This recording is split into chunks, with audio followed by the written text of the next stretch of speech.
আল্লাহ রাব্বুল আলামিন সূরাতুজ যারিয়াতের 56 নম্বর আয়াতে বলেন, ওয়ামা খালাকতুল জিন্না ওয়াল ইনসা ইল্লা লিয়াবুদুন।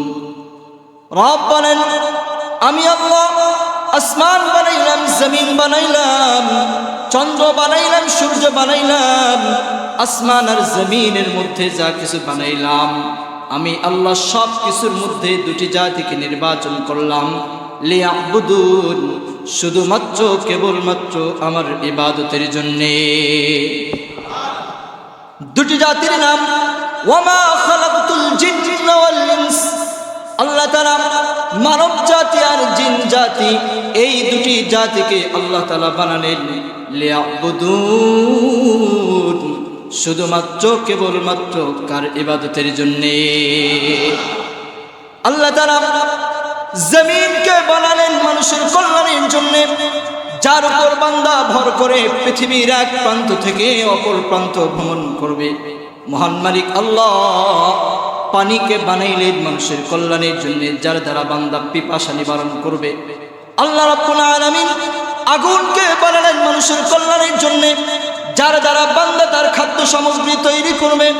আল্লাহ রাব্বুল আলামিন বাতাসকে বানালেন মানুষের কল্যাণের জন্যে, যার দ্বারা বান্দা তার অক্সিজেন গ্রহণ করবে। মুসলমান ভাইরা আমার গভীর মনোযোগ দিয়ে বুঝবেন, যদি এক মুহূর্তের জন্য আল্লাহ রাব্বুল আলামিনের নিয়ামত বাতাসকে বন্ধ করে দেয়া হয়, পৃথিবীর কোনো প্রাণী বেঁচে থাকতে পারবে না। মহান মালিক আল্লাহ রাব্বুল আলামিন যদি আমাদের পায়ের নিচ থেকে জমিনটাকে সরিয়ে নেয়, আমরা ধ্বংস হয়ে যাব। এরকম ভাবে আল্লাহ পৃথিবীর বুকে যা কিছু বানালেন, সব কিছু বানালেন মানুষের কল্যাণের জন্যে। রব বলেন, বান্দারি আমি আল্লাহ পৃথিবীর সব বানাইলাম তোমার কল্যাণের জন্যে, আমি আল্লাহ তোমাকে বানাইলাম আমার ইবাদতের জন্যে। মুসলমান ভাইরা আমার, নামাজ পড়া কার ইবাদত? ইবাদত বলতে কি বোঝায়? মহান আল্লাহ রাব্বুল আলামিন যেই কাজের আদেশ করেছেন, ওই কাজগুলো করা কার ইবাদত? আল্লাহ তাআলা যেই কাজ থেকে নিষেধ করেছেন, ওই কাজগুলো থেকে বিরত থাকাও কার ইবাদত? তাহলে বোঝা যায় নামাজ পড়া কার ইবাদত, যাকাত আদায় করা কার ইবাদত, রমাদানুল মুবারকে রমজানের রোজা রাখা কার ইবাদত, হজ করা কার ইবাদত। এই কাজগুলো আল্লাহ তাআলা করতে বলেছেন, তাই এই কাজগুলো করা আল্লাহ তাআলার ইবাদত। মহান মালিক আল্লাহ সুদ খাইতে নিষেধ করেছেন, তার থেকে বিরত থাকা কার ইবাদত। মহান আল্লাহ ঘুষ গ্রহণ করতে নিষেধ করেছেন, ঘুষ থেকে বিরত থাকা কার ইবাদত। আল্লাহ তাআলা মিথ্যা বলতে নিষেধ করেছেন, মিথ্যা না বলা কার ইবাদত। আল্লাহ তাআলা জিনার নিকটবর্তী হতে নিষেধ করেছেন, জিনা না করা কার ইবাদত। তাহলে বোঝা যায় মহান মালিক আল্লাহ সুবহানাহু ওয়া তাআলা যেই কাজের আদেশ করেছেন, ওই কাজগুলো পালন করা যেমন ইবাদত, মহান মালিক আল্লাহ যেই কাজগুলো থেকে নিষেধ করেছেন, ওই কাজগুলো থেকে বিরত থাকাও কার ইবাদত। মুসলমান ভাইরা আমার গভীর মনোযোগ দিয়ে বুঝবেন, যদি কোনো ব্যক্তি আল্লাহর ইবাদত থেকে বিরত থাকে, নামাজ পড়তে বলেছে নামাজ পড়ে না, রোজা রাখতে বলেছে রোজা রাখে না, যাকাত দিতে বলছে যাকাত দেয় না, সুদ খাইতে নিষেধ করেছে সুদ খায়, ঘুষের টাকা গ্রহণ করতে নিষেধ করেছে বান্দা ঘুষের টাকা গ্রহণ করে, বান্দাকে মিথ্যা বলতে নিষেধ করেছে বান্দা মিথ্যা বলে, বান্দাকে অন্যের গীবত করতে নিষেধ করেছে, বান্দা অন্যের গীবত করে গুনাহ হয়েছে কিনা? যেমন আল্লাহ তাআলা যেই কাজের আদেশ করেছেন, ওই কাজগুলো না করা গুনাহ। আল্লাহ তাআলা যেই কাজ থেকে নিষেধ করেছেন, ওই কাজগুলো করাও গুনাহ। যেমন আল্লাহ তাআলা যেই কাজগুলো করতে বলেছেন, ওই কাজগুলো যেমন করা ইবাদত, ওই কাজগুলো না করা হচ্ছে গুনাহ। আল্লাহ তাআলা যেই কাজ থেকে বান্দাকে নিষেধ করেছেন, ওই কাজগুলো থেকে বিরত থাকা যেমন ইবাদত। আল্লাহ তাআলা যেই কাজগুলো করতে নিষেধ করেছেন, ওই কাজগুলো করা হচ্ছে গুনাহ, আল্লাহর নাফরমানি। কথা বলেন ঠিক কিনা? দুনিয়াতে মানুষের নাফরমানি করলে, কাউকে আঘাত করলে বান্দা নারাজ হয়ে যায়, কিন্তু মহান মালিক আল্লাহ বান্দাদেরকে বারবার ডাকতে থাকে, ও আমার বান্দারা, নামাজ পড়ো নাই টেনশন নাই, যাকাত দাও নাই টেনশন নাই, বান্দা মিথ্যা বলেছো টেনশন নাই, গীবত করেছো, টেনশন নাই বান্দারে, আমি আল্লাহ তাআলার কাছে একবার ক্ষমা চাও, অতীতের গুনাহের থেকে অনুতপ্ত হও, গুনাহ ছেড়ে দাও। ও বান্দা, আমি আল্লাহর কাছে মাফ চাও, আমি আল্লাহ তোর পিছনের সমস্ত গুনাহ মাফ করে দিয়ে তোকে জান্নাতের মেহমান বানায় নেব। মহান মালিক আল্লাহ তাআলা সূরা তাহরিমের 8 নম্বর আয়াতে আল্লাহ বান্দাকে ডেকে বলে, ইয়া আইয়ুহাল্লাযীনা আমানু তুবু ইলাল্লাহি তাওবাতান নাসুহা। আল্লাহ বলে, ও আমার মুমিন বান্দারা শুনে নাও, তুবু, যারা গুনাহ করেছো বান্দারে, রাতের অন্ধকারে কেউ দেখে নাই, আমি আল্লাহ তো দেখেছি। মনে করেছে কেউ শুনে নাই, আমি আল্লাহ তো বান্দা শুনেছি। বান্দা, তোর মা না জানতে পারে, তোর বাবা না জানতে পারে, তোর স্ত্রী না জানতে পারে, তোর স্বামী না জানতে পারে, পৃথিবীর কেউ যদি না জানতে পারে, বান্দারে আমি আল্লাহ তাআলা তো সব কিছু দেখি, সব কিছু শুনি। বান্দা, তুই কি কি অপরাধ করেছিস সব আমি জানি। বান্দা, এবার আমার কাছে তাওবাতুন নাসুহা, খাঁটি তওবা কর। ও বান্দা, একবার যদি খাঁটি তওবা করে আমি রবের কাছে ফিরে আসো, আমি আল্লাহ তোর পিছনের সমস্ত গুনাহ মাফ করে দিয়ে তোকে জান্নাতের মেহমান বানায় নেব। মহান মালিক আল্লাহ তাআলা সূরা জুমারের 53 নম্বর আয়াতে আল্লাহ বান্দাদেরকে ডেকে বলেন, কুল ইয়া ইবাদিয়াল্লাযীনা আসরাফু আলা আনফুসিহিম লা তাকনাতু মির রাহমাতিল্লাহ। আল্লাহ তাআলা নবীকে বলেন, নবী উম্মতকে জানায় দেন, কি বলবেন?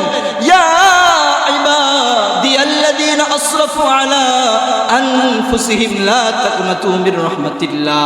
আল্লাহ বলে, ও আমার বান্দারা, আসরাফু আলা আনফুসিহিম, যারা নিজেদের প্রতি জুলুম করেছো।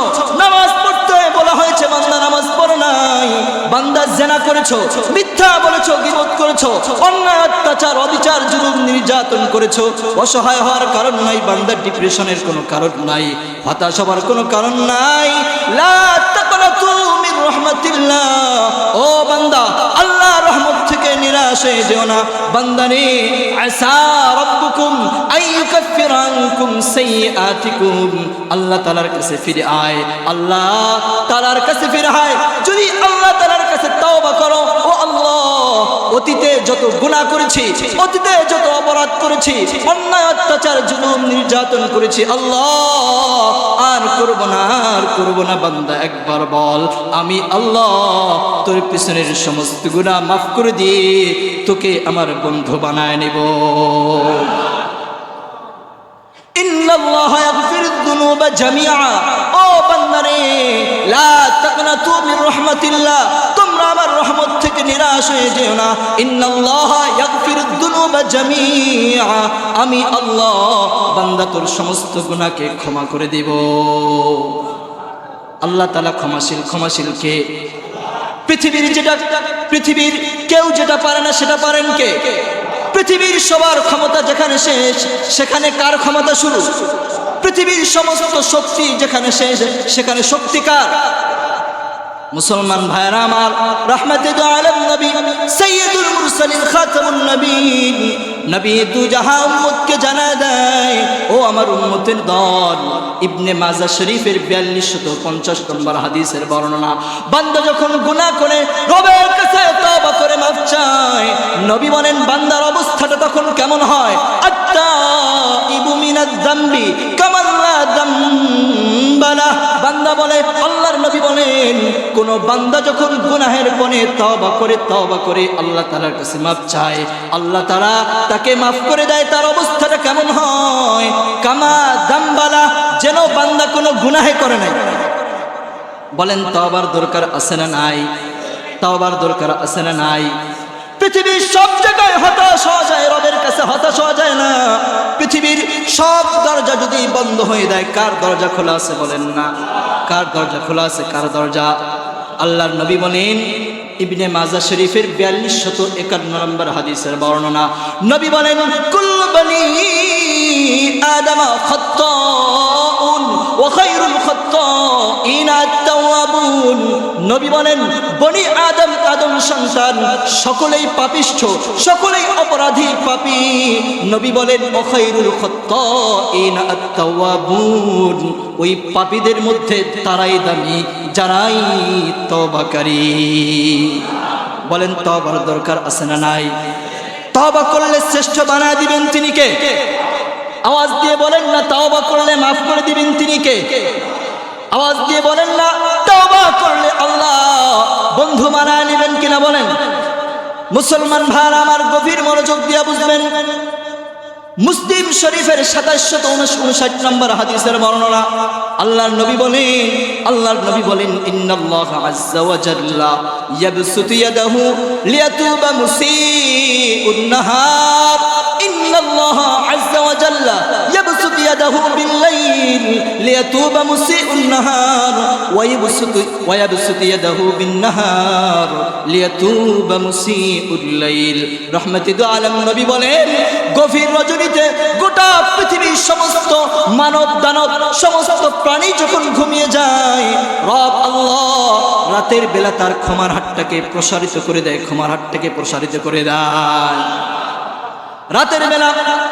ইন্নাল্লাহ আযজা ওয়া জাল ইয়াবসুতু ইয়াদাহু বিল-লাইল, রাতের বেলা আল্লাহ তার ক্ষমার হাতটাকে প্রসারিত করে দেয় লিয়াতুবা মুসিউন নাহার, দিনের বেলা যেই বান্দাগুলো গুনাহ করেছে ওই বান্দার গুনাহ মাফ করে দেওয়ার জন্য।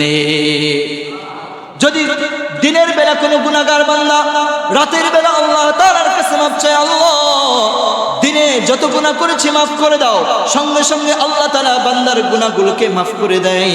বান্দা যখন রাতের বেলা গুনাহ করে ইয়াবসুতু ইয়াদাহু বিন-নাহার, আল্লাহ দিনের বেলা তার ক্ষমার হাতটাকে প্রসারিত করে দেয় লিয়াতুবা মুসিউল-লাইল, রাতের বেলা যারা গুনাহ করেছে তাদের গুনাহ ক্ষমা করার জন্য। এজন্য গুনাহ হয়ে গেলে ক্ষমা চাওয়ার দরকার আছে না নাই? আল্লাহ তাআলা যেই কাজগুলো থেকে বান্দাকে নিষেধ করেছেন ওই কাজগুলো করা গুনাহ, আল্লাহ তাআলা যেই কাজগুলো বান্দাকে করতে বলেছেন ওই কাজগুলো না করাও গুনাহ। অপরাধ কার অপরাধ করেছি আমরা? কার সাথে নাফরমানি করেছি বলেন না? কার সাথে নাফরমানি করেছি? এই নাফরমানি এই গুনাহ মাফের অন্যতম একটি মাধ্যম হচ্ছে তাওবা। অন্যতম একটি মাধ্যম কি? গুনাহ মাফের আল্লাহ তাআলা যেই সমস্ত কারণে গুনাহকে মাফ করে দেয় তার মধ্যে অন্যতম একটি মাধ্যম হচ্ছে তওবা। আজকের আলোচনায় আমরা গুনাহ মাফের 5টি পদ্ধতি নিয়ে আলোচনা করব, যে 5টি কারণে যে 5টি আমল করলে আল্লাহ তাআলা বান্দার গুনাহকে মাফ করে দেয়। অনেকগুলো কারণ আছে, তার মধ্যে উল্লেখযোগ্য 5টি কারণ নিয়ে আমরা আলোচনা করব। আল্লাহ তাআলা আমাদের সকলকে তৌফিক দান করেন, বলেন আমিন। মুসলমান ভাইরা আমার, আল্লাহ নবী সাল্লাল্লাহু আলাইহি সাল্লাম বলেন কোন বান্দা যখন গুনাহ করার পরে রবের কাছে তওবা করে রবের কাছে ফিরে আসে, রব কি পরিমাণ খুশি আর রাজি হয়ে যায়। রাহমাতুল আলাম নবী বলেন এক ব্যক্তি সফরের দিকে রওনা হয়ে গেছে, যানবাহন নিয়ে সফরে রওনা হয়ে গেছে, যানবাহন আছে, ওই যানবাহনের মধ্যে খাবার সামগ্রী পানিও আছে। বান্দা চলতে চলতে চলতে চলতে মরুভূমিতে চলে গেছে। বান্দা আবার ক্লান্ত শ্রান্ত হয়ে গেছে, বাহনটি এক জায়গায় বেঁধে রেখে বান্দা বসে গেছে। হঠাৎ করে বান্দার 2 চোখ বন্ধ হয়ে যায়। যখন 2 চোখ খুলে যায় বান্দা দেখে যে বাহনে করে বান্দা সফর করতেছিল ওই বাহন নাই, খাবার নাই, পানিও নাই। বান্দা হতাশ হয়ে যায়, খাবার নাই, পানিও নাই, কিছু নাই, সব হারিয়ে গেছে। বান্দা আবার চিন্তা করে যদি এই অবস্থায় আমি বাড়িতে ফিরে যাই, আমার কাছে তো পানি না, আমার কাছে খাবার নাই, যদি খাবার প্রয়োজন হয় আমি খাবার পাবো কোথায়? যদি পিপাসা লাগে পানি পান করার জন্য পানি পাবো কোথায়? এজন্য বান্দা সেখানে রয়ে গেছে। বান্দা চিন্তা করলো যেখানে আমার গন্তব্য, যদি সেখানে যাই সেখানে গেলেও আমার মরণ হবে, যদি বাড়িতে ফিরে যাই বাড়িতে ফিরে গেলেও আমার মরণ হবে। বান্দা এবার সিদ্ধান্ত নিল এখানেই বসে থাকি, দেখি কি হয়। বান্দা ওখানেই বসে আছে, মরণ হলে এখানেই হবে। আমার কাছে তো যানবাহন নাই, যদি এই যানবাহন থাকতো তো যানবাহন দিয়ে বাড়িতে যাইতাম, বাহন নাই। হেঁটে গেলে মরুভূমির সেই উত্তপ্ত বালু আর সূর্যের আলোয় আমার পিপাসা লাগবে, পিপাসায় কাতর হয়ে যাব, পানি নাই যে আমি পানি পান করবো, এক সময় মরে যাব। যদি আমি যেখানে যাইতে চেয়েছিলাম সেখানে যদি যাই একই অবস্থা হবে, তো এখানেই থেকে যাই, দেখা যাক কি হয়। বান্দা ওখানে থেকে আছে, হঠাৎ করে চোখ বন্ধ হয়ে গেছে। চোখ খোলার পরে বান্দার যানবাহনটি ফিরে পায়। বলেন সুবহানাল্লাহ। যে যানবাহন হারিয়ে গিয়েছিল ফিরিয়ে দিয়েছেন তিনি কে? আল্লাহ তাআলা বান্দাকে ফেরায় দিলেন। বান্দা দেখতেছে, হায় হায়। বান্দা যখন এই হতাশগ্রস্ত অবস্থায় নিশ্চিত হয়েছিল তার যানবাহন আর এখানে খুঁজে পাওয়া যাবে, যখন বান্দা তার যানবাহনকে দেখেছে, উটকে যখন পেয়েছে, খাবার সামগ্রী পানীয় সবকিছু যখন বান্দা পেয়েছে, এই পরিমাণ খুশি হয়ে গেছে। বিশিদ্দাতিল ফরহি, খুশির আতিশয্যায় বান্দা আল্লাহকে বলে ফেলছে, আল্লাহ আনতা আবদি ওয়া আনা রাব্বুক, আপনি আমার বান্দা, আমি আপনার রব। বলেন সেটা ইচ্ছাকৃত বলেছে নাকি খুশির আতিশয্যায়? বিশিদ্দাতিল ফরহি, খুশির আতিশয্যায়, আমাদের বাংলা ভাষায় খুশির ঠেলায়। বলেন আমরা এদিকে কি বলি? খুশির ঠেলায় বান্দা বলে ফেলছে, আল্লাহুম্মা আনতা আবদি, আল্লাহ আপনি আমার বান্দা, ওয়া আনা রাব্বুক, আমি আপনার রব। বলেন বান্দার কি এটা অন্তরের কথা নাকি মুখের কথা? আল্লাহ নবী বলেন কি পরিমাণ খুশি হলে, এটা তো বান্দা এমনি বলতে পারে না, কি পরিমাণ খুশি হলে বলতে চেয়েছিল আল্লাহ আপনি আমার রব, আমি আপনার বান্দা, এটা না বলে বান্দা খুশির ঠেলায় বলে ফেলছিল আল্লাহ আপনি আমার বান্দা, আমি আপনার রব। তো যখন কোনো বান্দা গুনাহ করার পরে রবের কাছে তওবা করে, ওই বান্দা যেই পরিমাণ না খুশি হয়েছিল, আল্লাহ তাআলা ওই বান্দার প্রতি তার চেয়ে 1000 গুণ বেশি খুশি হয়েছে। গুনাহ করার পরে কেউ যদি তওবা করে ফিরে আসে, মুসলমান ভাইয়েরা আমার, তো তওবা হচ্ছে গুনাহ মাফের অন্যতম একটি কারণ। তওবার মাধ্যমে বান্দার গুনাহ মাফ হয়। তবে তওবার জন্য 4টা শর্ত আছে। বলেন কয়টা? তওবা করব কয়টি শর্তে? 4টা শর্ত যদি পাওয়া যায় তো আল্লাহ তাআলা আমাদের পিছনের সমস্ত গুনাহগুলোকে মাফ করে দিয়ে আমাদের সকলকে জাহান্নাম থেকে মুক্ত করে জান্নাতের মেহমান বানায় দিবেন। 1 নাম্বার শর্ত হচ্ছে, যেই গুনাহ আমি করেছিলাম ওই গুনাহের থেকে অনুতপ্ত হওয়া। আর নাদামু আত-তাওবা, অনুশোচনা, অনুতপ্ত হওয়া, হায় হায় আমি কি করে ফেলেছি। আমরা অনেক সময় বলি না গুনাহ হওয়ার পরে, হায় হায় আমি এটা কি করলাম, বলি কিনা বলেন? এই যে অনুতপ্ত, অনুশোচনা, 1 নম্বর হচ্ছে গুনাহের প্রতি অনুতপ্ত হওয়া, অনুশোচনা জাগ্রত হওয়া, হায় হায় আমি কি করে ফেলেছি, এটা করা আমাদের জন্য ঠিক হয় নাই। 2 নম্বর হচ্ছে ওই গুনাহের থেকে বেঁচে থাকা, গুনাহের থেকে, গুনাহ যেটা হয়েছিল সেটা ছেড়ে দেওয়া। আগে সে মিথ্যা বলতো, মিথ্যা ছেড়ে দেয়া, অন্যের সমালোচনা করত, সমালোচনা ছেড়ে দেয়া, সুদের টাকা লেনদেন করত, সুদের টাকা লেনদেন বন্ধ করে দেয়া, ঘুষের টাকা গ্রহণ করত, ঘুষের টাকা গ্রহণ করা বন্ধ করে দেয়া। তো 2 নম্বর শর্ত হচ্ছে গুনাহের থেকে বিরত থাকা। গুনাহ তওবার 3 নম্বর শর্ত হচ্ছে ভবিষ্যতে গুনাহ না করার দৃঢ় পরিকল্পনা করা। 1 নম্বর হচ্ছে অনুতপ্ত হওয়া, 2 নম্বর হচ্ছে গুনাহের থেকে ফিরে আসা, 3 নম্বর হচ্ছে ভবিষ্যতে ওই গুনাহ না করার পরিকল্পনা করা, সিদ্ধান্ত নেওয়া। 4 নম্বর হচ্ছে যদি ওই গুনাহটা বান্দার হক কেন্দ্রিক হয়, তো এই যেই বান্দার হক আমি নষ্ট করেছি ওই বান্দার কাছে ক্ষমা চেয়ে নেই। সমস্ত হক 2 ভাগে বিভক্ত। বলেন কয় ভাগে? একটা হচ্ছে হকুল্লাহ আর একটা হচ্ছে হকুল ইবাদ। কিছু ইবাদত আল্লাহ তাআলার সাথে সম্পৃক্ত, কিছু ইবাদত বান্দার সাথে সম্পৃক্ত। নামাজ পড়া কার ইবাদত? কার সাথে সম্পৃক্ত? আল্লাহ তাআলার সাথে। রমজান মাসে রোজা রাখা কার হক? আল্লাহ তাআলার হক। এবার বোনের সম্পদ তাকে বুঝিয়ে দেয়া, এটা বান্দার হক। পিতামাতার সাথে সদাচরণ করা, এটা বান্দার হক। সন্তানকে সুন্দরভাবে লালন পালন করা, সুশিক্ষায় শিক্ষিত করা, সুশিক্ষায় শিক্ষিত করা, এটা বান্দার হক। তো যেই হকের সম্পর্ক আল্লাহ তাআলার সাথে, এটা আল্লাহ তাআলার কাছে ক্ষমা চাইলে আল্লাহ মাফ করে দিবেন।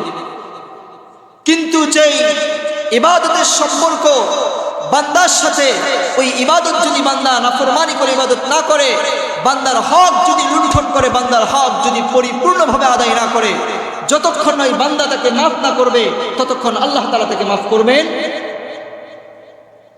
আল্লাহ তাআলা তাকে মাফ করবেন না।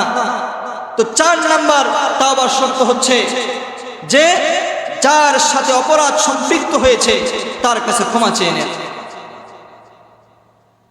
মুসলিম শরীফের 2581 নম্বর হাদিসের মধ্যে আসছে, আল্লাহ নবী সাল্লাল্লাহু আলাইহি ওয়াসাল্লাম সাহাবীদেরকে লক্ষ্য করে বলেন, রাহমাতুল আলামিন নবী সাইয়্যিদুল মুরসালিন নবী রাহমাতুল আলামিন নবী সাহাবীদেরকে লক্ষ্য করে বলেন, আতাদুরুনা মাল মুফলিস, ও আমার সাহাবীরা তোমাদের মধ্যে অভাবী কে? সাহাবীরা বলে, আমাদের মধ্যে অভাবী মাল্লা দিরহামা ওয়ালা মাতাআ, যার কোনো টাকা পয়সা নাই, যার কোনো অর্থ করি নাই, সেই অভাবী।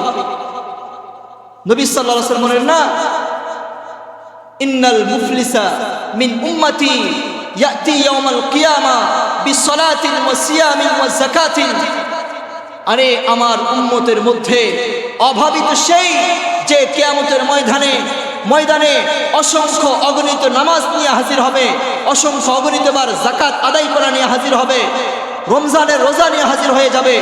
তবে ওই ব্যক্তির সাথে সাথে এমন অবস্থা আসবে যে কাউকে গালি দিয়েছিল, কারো সম্পদ লুণ্ঠন করেছিল, কাউকে চোখ রাঙিয়ে কারো সাথে কথা বলেছিল, কারো অধিকার হরণ করেছিল। নামাজের অভাব নাই, যাকাতের অভাব নাই, হজের অভাব নাই, কোনো ইবাদতের অভাব নাই, কিন্তু বান্দা এই অবস্থা আসবে যে কাউকে গালি দিয়েছে, রিকশাওয়ালার সাথে বোনাবনি হয় না, একটু খবর দিয়েছিল, আসে না নাই? চোখ রাঙিয়ে কথা বলে, আসে না নাই?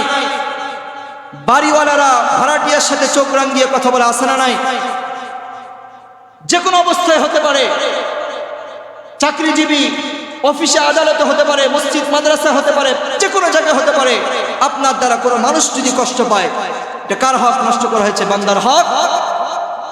তো বান্দা অনেকগুলো নামাজ নিয়ে হাজির হয়েছে, যাকাত নিয়ে হাজির হয়েছে, ইবাদতের কোনো অভাব নাই, তবে বান্দা কাউকে গালি দিয়েছিল, কারো সমালোচনা করেছিল, কারো সম্পদ লুণ্ঠন করেছিল, কাউকে থাপড় দিয়েছিল, কাউকে হত্যা করেছিল। এবার বিচার কার্য কায়েম হয়ে যাবে, আল্লাহ তাআলা বিচার কার্য কায়েম করে ফেলবেন। সিদ্ধান্ত হবে বান্দাকে মাফ করে দাও। এবার যার যার হক বান্দা নষ্ট করেছিল তারা দাঁড়িয়ে যাবে, আল্লাহকে বলবে, আল্লাহ, এই যে আব্দুর রহমান অমুক বান্দা আমাকে গালি দিয়েছিল কিন্তু আমার কাছে মাফ চায় নাই, আল্লাহ আমার অত টাকা সে লুণ্ঠন করেছে, আমাকে গালি দিয়েছে, আমার সমালোচনা করেছে, আল্লাহ অমুক ব্যক্তিকে সে হত্যা করেছে। এবার বলেন, দুনিয়াতে কেউ ঋণী থাকলে ঋণ পরিশোধ করার জন্য টাকা পয়সা দিয়ে কি করা যায়? ঋণ পরিশোধ। ওখানে কি টাকা পয়সা আছে? কিছু নাই। একজন দাঁড়িয়ে যাবে, তোমার কি সমস্যা বলো? বলে, আমাকে গালি দিয়েছিল, আমি মাফ করি নাই।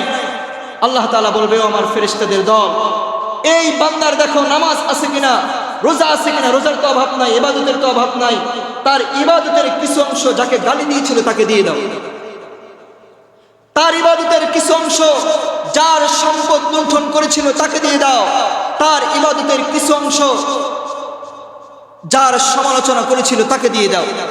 এইভাবে বান্দার ইবাদতগুলো যাদের হক লুণ্ঠন করেছিল তাদের মাঝে বন্টন করে দেয়া হবে। এক সময় ইবাদত শেষ হয়ে যাবে, কিন্তু হকদারদের হকদার বাকি থেকে যাবে। এবার কিভাবে দিবে? আল্লাহ বলবে, ফেরেশতাদের দল, এই যে বান্দাদের হক লুণ্ঠন করেছিল তাদের যে গুনাহ আছে, এই গুনাহগুলো তার উপর চাপিয়ে দাও। এবার তাদের গুনাহগুলো তার উপর চাপিয়ে দেওয়া হবে। সে পাহাড় পরিমাণ নেকি নিয়ে হাজির হয়েছিল, এবার পাহাড় পরিমাণ গুনাহ নিয়ে ফাতুরিহা ফিন্নার, বান্দাকে জাহান্নামে নিক্ষেপ করা হবে। নাউজুবিল্লাহ। এই জন্য বলেন, যদি আমার দ্বারা কেউ কষ্ট পেয়ে থাকে, কাউকে গালি দিয়ে থাকি, কারো সম্পদ লুণ্ঠন করে থাকি, মাফ চাওয়ার দরকার আছে না নাই? কারো সম্পদ আমি নিয়েছি, যদি তাকে দেয়া সম্ভব হয় ফিরিয়ে দিব, যদি তাকে ফিরিয়ে দেওয়া সম্ভব না হয় তার নামে ওই পরিমাণ সম্পদ তার সওয়াবের আশায় সদকা করে দিব। যদি কখনো দেখা হয়ে যায় আবার সম্পদ ফিরিয়ে দিতে হবে। এজন্য সেই হচ্ছে মুফলিস, সেই হচ্ছে অভাবী, যে অনেকগুলো ইবাদত, পাহাড় পরিমাণ ইবাদত নিয়ে হাজির হওয়ার পরও পাহাড় পরিমাণ গুনার বোঝা মাথায় নিয়ে জাহান্নামে চলে যায়, সেই বেশি মুফলিস, সেই অভাবী। এজন্য তাওবায়ের অন্যতম একটি শর্ত হচ্ছে অন্যের হক লুণ্ঠন করে থাকলে সেই হক ক্ষমা চেয়ে নেয়া। তো তাওবা কবুল হওয়ার জন্য কয়টা শর্ত বলেন? 4টা শর্ত। 1 নম্বর শর্ত হচ্ছে গুনাহের প্রতি অনুতপ্ত হওয়া, অনুশোচনা জাগ্রত হওয়া। 2 নম্বর ওই গুনাহ না করার দৃঢ় প্রতিজ্ঞা করা, ভবিষ্যতে ওই গুনাহ না করার দৃঢ় প্রতিজ্ঞা করা। 2 নম্বর হচ্ছে এই গুনাহ থেকে ফিরে আসা। 1 নম্বর গুনাহ থেকে অনুতপ্ত হওয়া, গুনাহ থেকে ফিরে আসা। 3 নম্বর ভবিষ্যতে এই গুনাহ না করার দৃঢ় পরিকল্পনা করা। 4 নম্বর গুনাহটা যদি বান্দার সাথে সম্পৃক্ত হয় তাহলে তার কাছে মাফ চেয়ে নেয়। এই 4 শর্ত আদায় করে যে তাওবা করবে, আল্লাহ তাআলা বলেন আমি আল্লাহ ওই বান্দার পিছনের সমস্ত গুনাহকে মাফ করে দেব। ওই বান্দার অবস্থা এমন হবে আত্তাইবু মিনাজ যামবি কামাল্লা যামবালা, যেন বান্দার কোনো গুনাহে না। তো গুনাহ মাফের অন্যতম একটি মাধ্যম হচ্ছে তাওবা। অন্যতম একটি মাধ্যম হচ্ছে কি বলেন? তাওবা। গুনাহ মাফের 2 নম্বর মাধ্যম হচ্ছে ইস্তিগফার। বলেন কি বলেন? আমরা ইস্তিগফার করি না, আস্তাগফিরুল্লাহ রাব্বি মিন কুল্লি যামবি ওয়া আতুবু। আমরা ইস্তিগফার করি কিনা বলেন? আল্লাহ বলেন ফাকুল তুস্তাগফিরু রাব্বাকুম ইন্নাহু কানা গাফফারা। ও বান্দারা তোমরা ইস্তিগফার করো, আমি আল্লাহ তোমাদের পিছনের গুনাহকে মাফ করে দেব। শুধু তাই নয়, যাদের সম্পদের অভাব ওয়ায়ুমদিদুকুম বিআমওয়াল, আমি আল্লাহ যারা ইস্তিগফার করবে আমি আল্লাহ তাদেরকে সম্পদ দিয়ে, টাকা পয়সা দিয়ে পরিপূর্ণ করে দেব। শুধু তাই নয়, যাদের সন্তান হয় না, সন্তানের অভাব, ওয়ায়ুমদিদুকুম বিআমওয়ালিন ওয়া বানিন, আমি আল্লাহ ইস্তিগফারের বিনিময়ে তাদেরকে সন্তান দিয়ে পরিপূর্ণ করে দেব। ওয়ায়ুমদিদুকুম বিআমওয়ালিন ওয়া বানিন, আল্লাহ তাআলা বলেন আমি আল্লাহ তাদেরকে উদ্যান দিব, জান্নাত। মানে যারা কৃষি কাজ করে, কৃষির জমি হলে তাদের মনটা খুশি হয়। আল্লাহ বলে যদি ইস্তিগফার করে আমি আল্লাহ তাদেরকে সম্পদের মালিক, জমির মালিক, উদ্যানের মালিক বানায় দেব। তো গুনাহ মাফের 2 নম্বর শক্তি হচ্ছে, 2 নম্বর মাধ্যম হচ্ছে ইস্তিগফার। করব তো ইনশাআল্লাহ। আমাদের নবী সাল্লাল্লাহু আলাইহি ওয়াসাল্লাম তার জীবনে কোনো গুনাহ আছে? বলেন তার জীবনে কোনো গুনাহ আছে?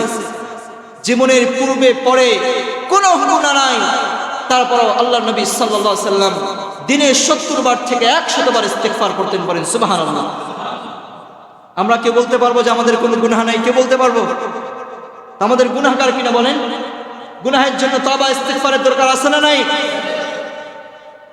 গুনাহ মাফের 3 নম্বর মাধ্যম হচ্ছে বান্দা, গুনাহ মাফের 3 নম্বর মাধ্যম হচ্ছে নামাজ। বলেন 3 নম্বর মাধ্যম হচ্ছে কি?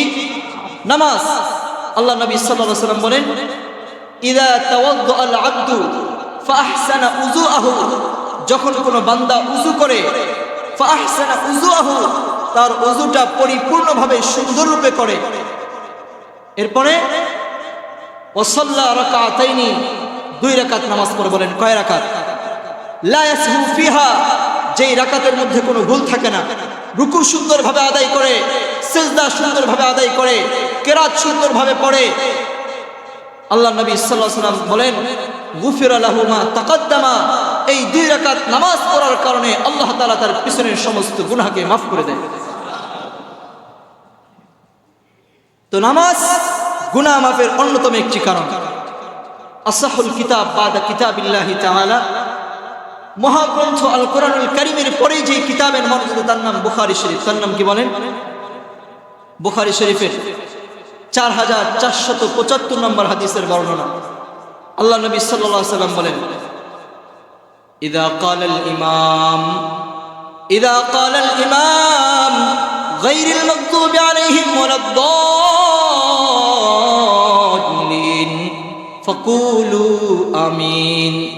আল্লাহর নবী বলেন যখন ইমাম সাহেব নামাজে দাঁড়ায়, সূরা ফাতিহা শেষ করে পড়ে গায়রিল মাগদুবি আলাইহিম ওয়ালাদ-দাল্লিন, আমরা কি বলি? আল্লাহর নবী বলেন তোমরা পড়ো আমিন। সাহাবা کرام জিজ্ঞাসা করলেন কেন আমিন বলবো? নবী বলেন ওই সময় আসমান আর জমিনের ফেরেশতারা আমিন বলে। فإنه من وافق تأمينه تأمين الملائكة যদি কোনো মুসল্লির আমিন ফেরেশতাদের আমিনের সাথে মিলে যায় গুফিরা লাহু মা তাকদ্দামা মিন যামবিহি ওই মুসল্লির পিছনের সমস্ত গুনাহ মাফ হয়ে যায়। রাহমাতুল আলামিন নবী বলেন ইমাম সাহেব যখন রুকু থেকে উঠে পরে সামি আল্লাহু লিমান হামিদা পরে কিনা বলেন ইদা ক্বালা আল ইমাম সামি আল্লাহু লিমান হামিদা ফাকুলু আল্লাহুম্মা রাব্বানা লাকাল হামদ। ও আমার উম্মতরা ও আমার সাহাবীরা যখন ইমাম সাহেব রুকু থেকে ওঠার সময় পড়ে সামি আল্লাহু লিমান হামিদা তোমরা বলো আল্লাহুম্মা রাব্বানা লাকাল হামদ, কারণ ওই সময় আসমান আর জমিনের ফেরেশতারা রব্বানা লাকাল হামদ বলে। ফাইন্নাহু মান ওয়াফাকা তাহমিদু তাহমিদাল মালাইকা যদি কোনো মুসল্লির রব্বানা লাকাল হামদ আসমানের ফেরেশতাদের রব্বানা লাকাল হামদের সাথে মিলে যায় গুফিরা লাহু মা তাকদ্দামা মিন যামবিহি ওই মুসল্লির পিছনের সমস্ত গুনাহ মাফ হয়ে যায়। তো নামাজ গুনাহ মাফের অন্যতম একটি মাধ্যম। নামাজ পড়ব তো ইনশাআল্লাহ, পড়ব তো ইনশাআল্লাহ। তো বলেন গুনাহ মাফের কয়টা কারণ বললাম? এক নম্বর হচ্ছে তাওবা, এক নম্বর কি বলেন তাওবা, দুই নম্বর ইস্তিগফার, তিন নম্বর নামাজ, তিন নম্বর কি বলেন নামাজ। আল্লাহ নবী সাল্লাল্লাহু আলাইহি ওয়াসাল্লাম অন্য হাদিসে বলেছেন 5 ওয়াক্ত নামাজ, এক জুমা থেকে আরেক জুমা, এক ওয়াক্ত নামাজ থেকে আরেক ওয়াক্ত নামাজ। মনে করেন জোহরের নামাজ থেকে নিয়ে আসরের নামাজ, কোন বান্দা জোহরের নামাজ পড়েছে, জোহরের পর থেকে কিছু গুনাহ করেছে, আবার বান্দা আসরের নামাজ পড়েছে। এই যে বান্দা জোহরের নামাজ পড়লো আর আসরের নামাজ পড়লো এর মাঝখানে যে গুনাহ হয়েছে এই গুনাহগুলো মাফ হয়ে যাবে। এবার যদি বান্দা মাগরিবের নামাজ পড়ে, আসর থেকে মাগরিব পর্যন্ত যে গুনাহ হয়েছিল মাগরিবের নামাজ আদায় করার কারণে সেই গুনাহগুলো মাফ হয়ে যায়। এইভাবে করে 5 ওয়াক্ত নামাজ পড়লে বান্দার 5 ওয়াক্ত নামাজের মাঝখানে যে গুনাহ করেছিল সেই গুনাহ মাফ হয়ে যায়। এক জুমা থেকে আরেক জুমা, এক জুমা থেকে আজকে জুমার দিন না, আজকে জুমার নামাজ আমরা আদায় করেছি, তো আরেক জুমা পর্যন্ত যেই গুনাহ হয়েছে যদি পরবর্তী জুমা আমরা আদায় করি মাঝখানে যে গুনাহ হয়েছিল এই গুনাহগুলো মাফ করে দিবেন তিনি কে? তো নামাজ গুনাহ মাফের অন্যতম একটি মাধ্যম। নামাজ পড়ব তো ইনশাআল্লাহ। গুনাহ মাফের 4 নাম্বার নিয়ম হচ্ছে, 4 নাম্বার পদ্ধতি হচ্ছে বান্দা যদি মাফের আশায় যে আল্লাহ তাআলার কাছে যদি আমি মাফ চাই আল্লাহ আমাকে মাফ করে দিবেন, মাফের আশায় গুনাহ মাফের আশায় যদি বান্দা আল্লাহ তাআলার কাছে ফিরে যায় আল্লাহ তাআলা বান্দার পিছনের সমস্ত গুনাহকে মাফ করে দেন। তিরমিজি শরীফের 3540 নম্বর হাদিসের বর্ণনা। রাহমাতুল্লাহ আলাইহি নবী বলেন হাদিসে কুদসি। হাদিসে কুদসি মানে নবী বলেন, মূলত নবীর কথা নয়, কথা কার? রাহমাতুল্লাহ আলাইহি নবী বলেন আল্লাহ তাআলা বান্দাদেরকে ডেকে বলেন, আল্লাহ রাব্বুল আলামিন বান্দাদেরকে ডেকে বলেন পৃথিবীর সবাই যখন ঘুমিয়ে যায় আল্লাহ প্রথম আসমানে এসে বান্দাদেরকে ডাকে আর বলে ইয়া ইবনে আদম।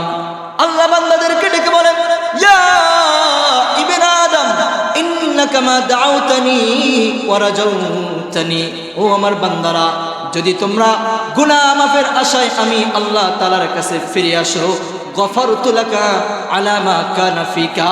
ও বান্দারি তোর মধ্যে যত গুনাহ আছে সমস্ত গুনাহ আমি মাফ করে দেব। তোর মধ্যে যত গুনাহ আছে সব গুনাহ আমি মাফ করে দেব। লা উবালি, আমি কারো পরোয়া করি না।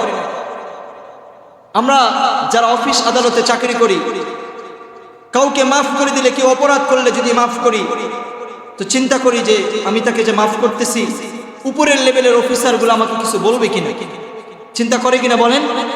চিন্তা ভাবনা করেই কিন্তু তাকে মাফ করে দেয়।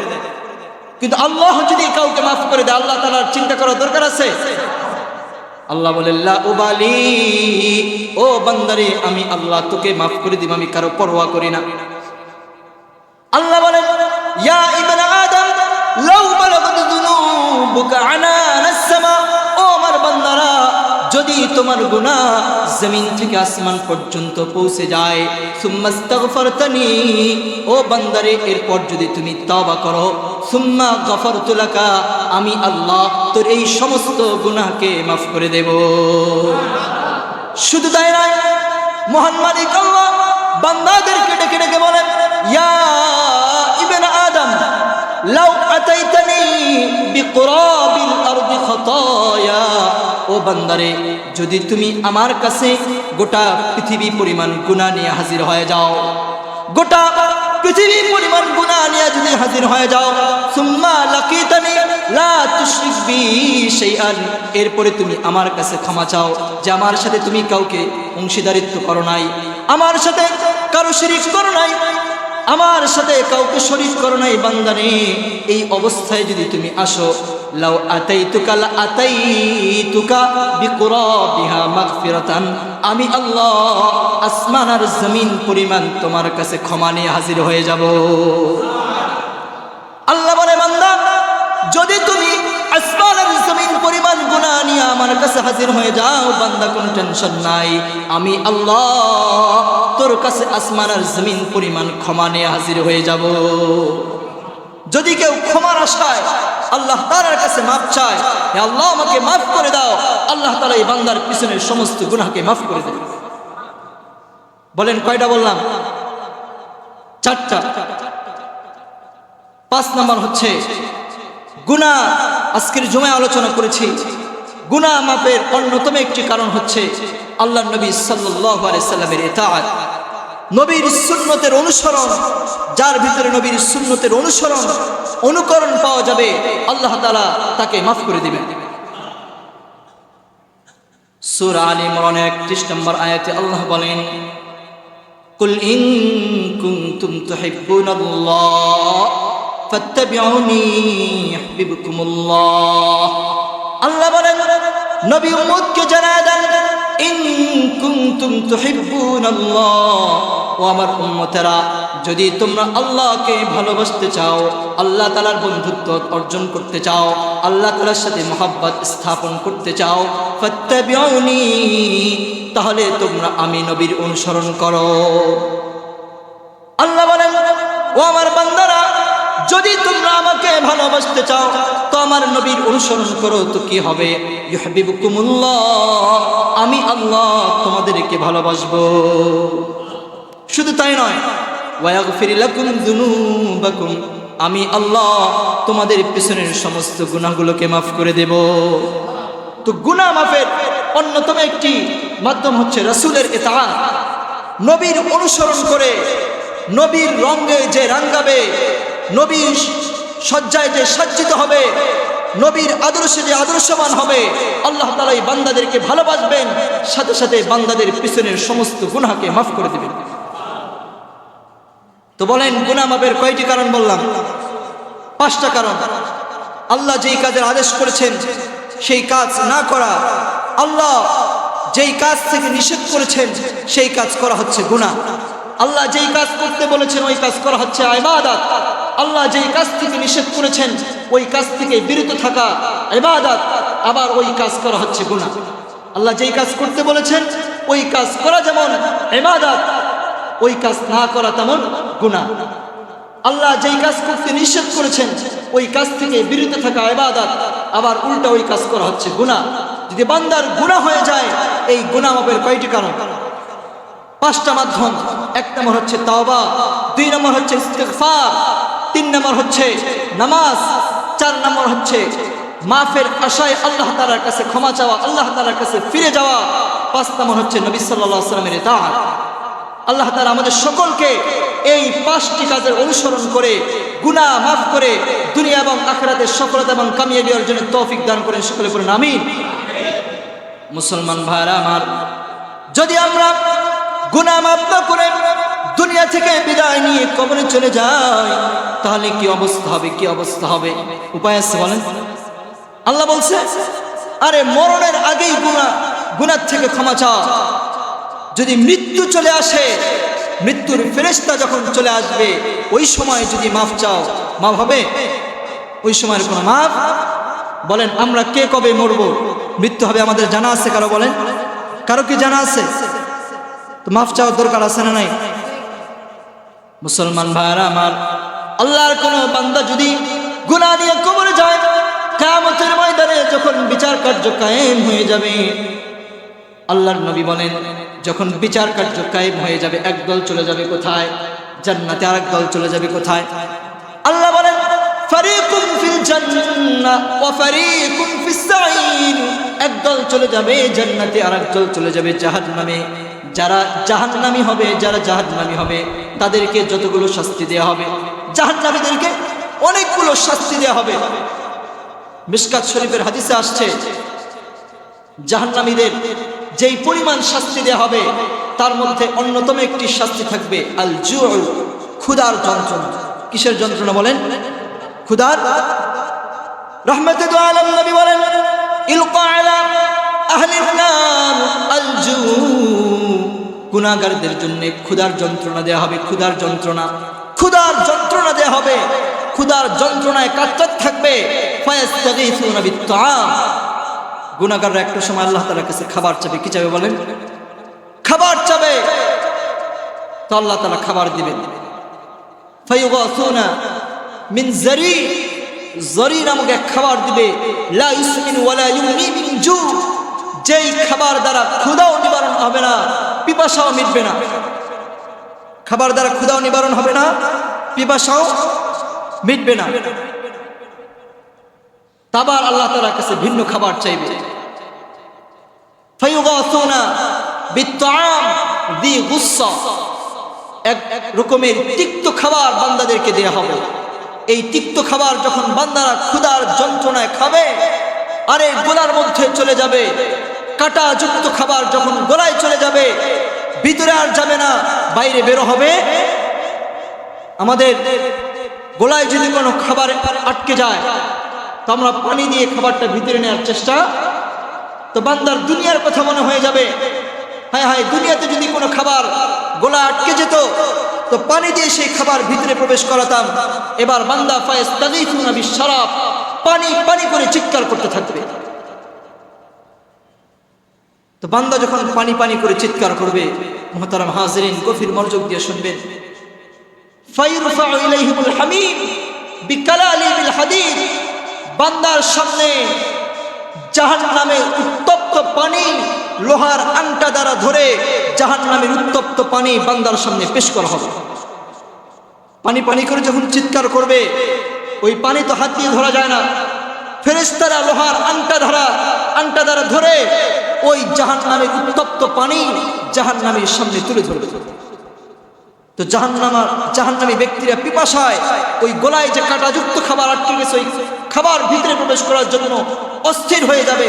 ওই খাবার তাদের সামনে যখন আসবে, ওই পানি যখন তাদের সামনে আসবে, ওই পানির উত্তপ্ততার কারণে, গরমের কারণে তাদের চেহারাগুলো ঝলসে যাবে।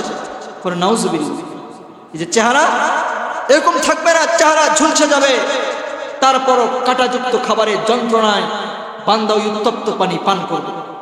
পান করার সাথে সাথে কাঁটা তো ভিতরে যাবে, ওই উত্তপ্ত গরম পানি ভিতরে যাওয়ার ফলে তার ভিতরের নারী বুড়িগুলো গলে পচে পিছনের রাস্তা দিয়ে বের হয়ে যাবে। বান্দা চিৎকার করতে থাকবে, আল্লাহ বাঁচাও বাঁচাও, আরেকবার যদি দুনিয়াতে পাঠায়া দাও, আল্লাহর নাফরমানি করব না। বলেন ওই জগৎ থেকে দুনিয়াতে আসার কি সুযোগ আছে? কোনো সুযোগ নাই। এবার জাহান্নামীরা বলা বলি করতে লাগবে, হায় হায়, কোনো উপায় নাই। উদউ খাজানাতাল জাহান্নাম, তোমরা জাহান্নামের দ্বার রক্ষীকে ডাকো না। জাহান্নাম যে পাহারা দিচ্ছে তাকে ডাকো না, জাহান্নামের দ্বার রক্ষীকে ডাকবে, বলবে আমাদের জন্য একটু আযাবটা হালকা করে দাও, আমাদের জন্য একটু আযাবটা হালকা করে দাও। জাহান্নামের দ্বার রক্ষী বলবে, আলাম ইয়াতিকুম রুসুলুকুম বিল বায়িনাত, তোমাদের কাছে কি তোমাদের রাসূলগণ স্পষ্ট নিদর্শন নিয়ে আসে নাই? তোমাদেরকে কি বলে নাই যদি গুনাহ নিয়ে কবরে যাও তোমাদের জন্য জাহান্নাম আছে? তোমাদেরকে কি বলে নাই? বিভিন্ন মসজিদ মাদ্রাসায় মাহফিলে জুমার মেম্বার থেকে তোমরা কি বয়ান শুনো নাই? জাহান্নামের আযাবের কথা কি শুনো নাই? গুনাহের থেকে তওবা করার কথা কি তোমরা শুনো নাই? বলবে নাম, হ্যাঁ আমরা তো শুনেছি।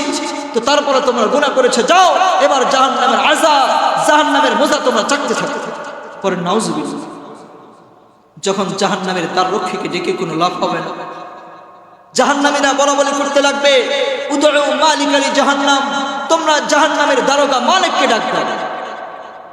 জাহান্নামের দারোগা মালিককে ডাক দিয়ে বলবে, হে জাহান্নামের দারোগা মালিক, এত আযাব আর সহ্য করা যাচ্ছে না, এত নির্যাতন আর সহ্য করতে পারছি না, তুমি একটু তোমার রবকে বলো না, তোমার রব যেন আমাদেরকে মৃত্যু দিয়ে দেয়।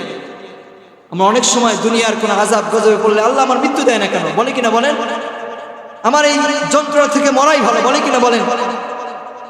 তো যখন জাহান্নামে তাদেরকে উত্তপ্ত আগুনে জ্বালানো হবে, এই জাহান্নামের আযাব আর গজব যখন তারা ভোগ করতে থাকবে, জাহান্নামের দারোগা মালিককে ডেকে বলবে, মালিক, আরে তুমি একটু তোমার রবকে বলো না যে রব মৃত্যু দিয়ে দেয়। তো বলেন ওখানে আর মৃত্যু আছে? মৃত্যু আছে? কখনো মৃত্যু নাই। জাহান্নামের দারোগা মালিক বলবে, ইন্নাকুম মাকিথুন, আরে তোমরা যে যে অবস্থায় আছো ওই অবস্থায় তোমরা থাকো, তোমাদের এই অবস্থায় তোমাদের কোনো মাফ না। আমাস বলেন, এই যে জাহান্নামীরা যে জাহান্নামের দারোগা মালিককে ডাকতে থাকবে, মালিক মালিক করে চিৎকার করবে, 1000 বছর পরে ওই মালিক তাদের ডাকে সাড়া দিবে। 1000 বছর পর, কয় হাজার বছর পর, একবার দুইবার না, ডাকতে থাকবে ডাকতে থাকবে, 1000 বছর পরে দারোগা মালিক ডাক দিবে, কিন্তু কোনো লাভ হবে? কবি বলেন, মৌত কো মত সমঝো গাফিল, ইখতিতামে জিন্দেগি, এ ইখতিতামে জিন্দেগি নেহি বল ইফতিতাহে জিন্দেগি।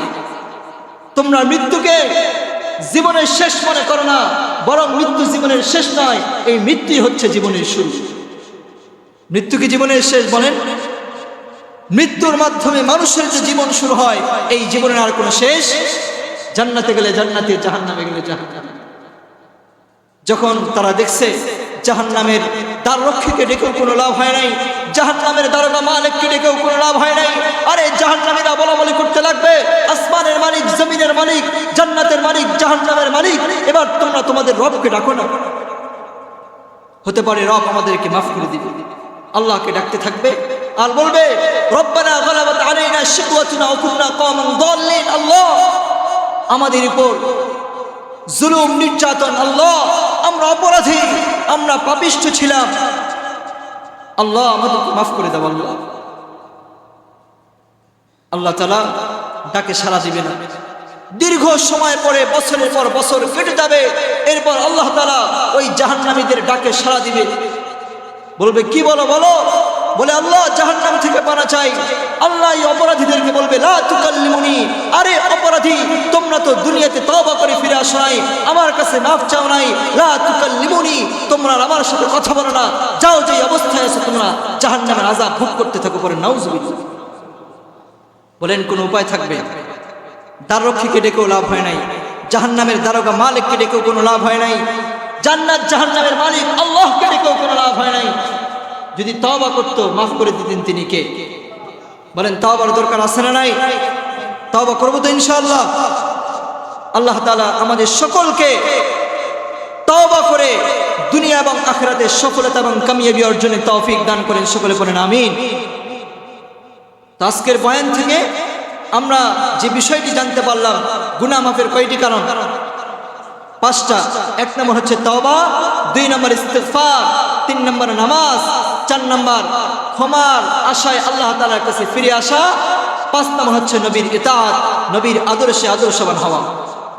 মুহতারাম হাজিরিন, আজকের দিন লাইলাতুন নিসফি মিন শাবান, এই দিনের গুরুত্ব সম্পর্কে আমরা দুই একটা কথা শুনি। আল্লাহ নবী সাল্লাল্লাহু আলাইহি ওয়াসাল্লাম বলেন, ইন্নাল্লাহা ইয়াতলু ইলা খালকিহি, আল্লাহ এই দিনে তার বান্দাদের দিকে ধাবিত হয়। ইয়াগফিরু লিজামিই খালকিহি, আল্লাহ তাআলা এই দিনে তার সমস্ত বান্দাদেরকে মাফ করে দেয়। কয়জন ব্যতীত? 2 জন। কয়জন? একটা হচ্ছে মুশরিক, আর একটা হচ্ছে বিদ্বেষ পোষণকারী। মুশরিকুন আও মুশাহিনুন, যে মুশরিক আল্লাহ তাআলা তাকে মাফ করে না, যে বিদ্বেষ পোষণকারী আল্লাহ তাআলা তাকেও মাফ করে। তো বলেন এই দিনে এই রজনীতে আল্লাহ মাফ করে দেন কিনা বলেন? তো তওবার দরকার আছে না নাই? যদি এই দিনে আমরা 2 রাকাত নামাজ পড়ে আল্লাহ তাআলার কাছে চাই, আল্লাহ আমাকে মাফ করে দেন, মাফ করে দিবেন তিনি কে? পৃথিবীর সমস্ত দরজা বন্ধ হয়ে গেলে কার দরজা খোলা থাকে? আল্লাহ তাআলার দরজা খোলা থাকে। এক বর্ণনা আসছে, এই দিনে আল্লাহ তাআলা বান্দার ভাগ্যকে পরিবর্তন করে দেয়। যদি আপনার ভাগ্যের ভিতরে বিপদ আপদ বালা মুসিবত থাকে তো আল্লাহ তাআলার কাছে চাবেন, আল্লাহ আমার জীবনে এমন কোনো বালা মুসিবত দিও না যে বালা মুসিবত আমি ধৈর্য ধারণ করতে পারবো না। আল্লাহ আমাকে বিপদে ফেলায় না। আল্লাহ যারা পারিবারিকভাবে অশান্তিতে আছে আল্লাহ তাআলার কাছে চাইবো, আল্লাহ আমাকে পারিবারিকভাবে শান্তির ব্যবস্থা করে দেন। শান্তির ব্যবস্থা করে দিবেন তিনি কে? চাইবো তো ইনশাআল্লাহ। এই জন্য আরে ভাই সারা রাত সারা বছর তো ঘুমাই, প্রত্যেক রজনীতে তো আমরা ঘুমাই, মোবাইল চালায় চালায় যদি আমরা রাত্রি পার করতে পারি, একটা রজনীকে আল্লাহর ইবাদত করতে পারবো না? প্রতি রাতেই তো আল্লাহর ইবাদত করা দরকার। আজকের রজনীটা বিশেষ রজনী কেন? এই রাতে আল্লাহ তাআলা একবারে সব থেকে নিচের আসমান প্রথম আসমানে চলে আসে, বান্দাদেরকে ডাকতে থাকে, ইয়া ইবাদি, হে আমার বান্দারা, তোমাদের মধ্যে কার কি চাওয়া পাওয়া আছে আমি আল্লাহ তাআলার কাছে চাও, আমি আল্লাহ তাআলা তোমাদের সমস্ত চাওয়া পাওয়াকে পূরণ করে দেব। কত মহান মালিক আল্লাহ, কত বড়ত্ব আল্লাহ। মুহতারাম হাজিরিন, যদি গোটা পৃথিবীর সমস্ত মানুষগুলোকে এক প্রান্তে রাখা হয়, পৃথিবীর সমস্ত বালু কোনাগুলোকে মানুষ বানিয়ে এক প্রান্তে রাখা হয়, পৃথিবীর সমস্ত গাছের পাতাগুলোকে মানুষ বানিয়ে এক প্রান্তে রাখা হয়, পৃথিবীর সমস্ত পানির ফোঁটাগুলোকে মানুষ বানিয়ে যদি এক প্রান্তে রাখা হয়, আর এই সমস্ত মানুষ সকাল থেকে সন্ধ্যা, সন্ধ্যা থেকে সকাল যার যার চাওয়া পাওয়া রবের কাছে চাইতে থাকে, আর মহান মালিক আল্লাহ যদি প্রত্যেকের আলাদা আলাদা চাওয়া পাওয়া সকাল থেকে সন্ধ্যা, সন্ধ্যা থেকে সকাল পর্যন্ত পূরণ করতে থাকে, ওই বান্দারা যদি কিয়ামত পর্যন্ত চাইতে থাকে আর আল্লাহ যদি কিয়ামত পর্যন্ত পূরণ করতে থাকে, আল্লাহর খাজানা থেকে বিন্দু পরিমাণও কম হবে না। পৃথিবীর খাজানা থেকে কম হয়, আল্লাহর খাজানা থেকে কম। আল্লাহর নবী সাল্লাল্লাহু আলাইহি ওয়াসাল্লাম বলেন, কি পরিমাণ কম হবে না। সাহাবীদেরকে বলেন, আমার সাহাবীরা, আমরা সেলাইয়ের জন্য সুই ব্যবহার করি না? সুইয়ের যে ছিদ্রতে আমরা সুতা ঢুকাই, বলে একটা সুই যদি ওই ছিদ্র, যেই ছিদ্র আছে ওই সুই যদি উপর করে সাগরে যদি ফেলানো হয়, ওই সুই উঠানোর পরে সাগর থেকে একটু পানি আসবে কিনা বলেন? আটলান্টিক মহাসাগর বিশাল থেকে সুবিশাল সাগর, এই সাগরে যদি একটা সুই ডুবানো হয়, ওই সুই থেকে সাগরের এই মিলিয়ন ট্রিলিয়ন টন পানি থেকে কিছু না কিছু পানি তো ওই সুই থেকে উঠবে কিনা বলেন? আল্লাহ তাআলা বলেন, এই পৃথিবীর সমস্ত মাখলুক যদি আমার কাছে সকাল থেকে সন্ধ্যা, সন্ধ্যা থেকে সকাল পর্যন্ত যার যার চাওয়া পাওয়া আমার কাছে চাইতে থাকে, আমি আল্লাহ যদি তাদের চাওয়া পাওয়াকে পূরণ করে দেই, ওই বিন্দু পরিমাণ পানি, যেই পরিমাণ পানি সাগর থেকে কমেছিল, ওই পরিমাণও আমার খাজনা থেকে কমতি হবে না। বলেন, চাইবো তো কার কাছে চাইবো? এজন্য সন্তান দরকার, চাইবো তো কার কাছে চাইবো? সম্পদ দরকার, চাইবো তো কার কাছে চাইবো? মুহতারাম হাজিরিন, আল্লাহর অনেক বান্দা আছে নিজের জীবনটা শুরু করেছিল জিরো থেকে, হিরো বানিয়ে দিয়েছেন তিনি কে? আল্লাহর অনেক বান্দা আছে নিজের জীবনটা শুরু করেছিল হিরো করে, জিরো বানিয়ে দিয়েছেন তিনি কে? ক্ষমতা দেওয়ার মালিক কে? ক্ষমতা থেকে নামানোর মালিক তিনি কে? তো তাওয়াক্কুল করব কার উপর? আল্লাহ তাআলার উপর। মুহতারাম হাজিরিন, এই জন্য সর্ব অবস্থায় জীবনের যেই গতি থাকুক না কেন, জীবনের যেই মুহূর্ত আসুক না কেন, প্রত্যেক মুহূর্তে প্রত্যেক অবস্থাতে তাওয়াক্কুল করব কার উপর? আল্লাহর উপর। বিপদ আসছে তো কে দিয়েছে? অসুস্থতা দিয়েছে তো কে দিয়েছে? অসুস্থতা সুস্থ করবেন তিনি কে? বিপদ দিয়েছেন, বিপদ দূর করবেন তিনি কে? এই জন্য সর্ব অবস্থায় ধৈর্য ধারণ করে তাওয়াক্কুল করে যদি কোনো বান্দা চলতে পারে, আল্লাহ রাব্বুল আলামিন ওই বান্দার জন্য দুনিয়াটাই জান্নাতে পরিণত করে দিবেন। মহান মালিক আল্লাহ রাব্বুল আলামিন আমাদের সকলকে আল্লাহর উপর ভরসা করে চলার তৌফিক দান করেন। সকলে পড়েন আমিন।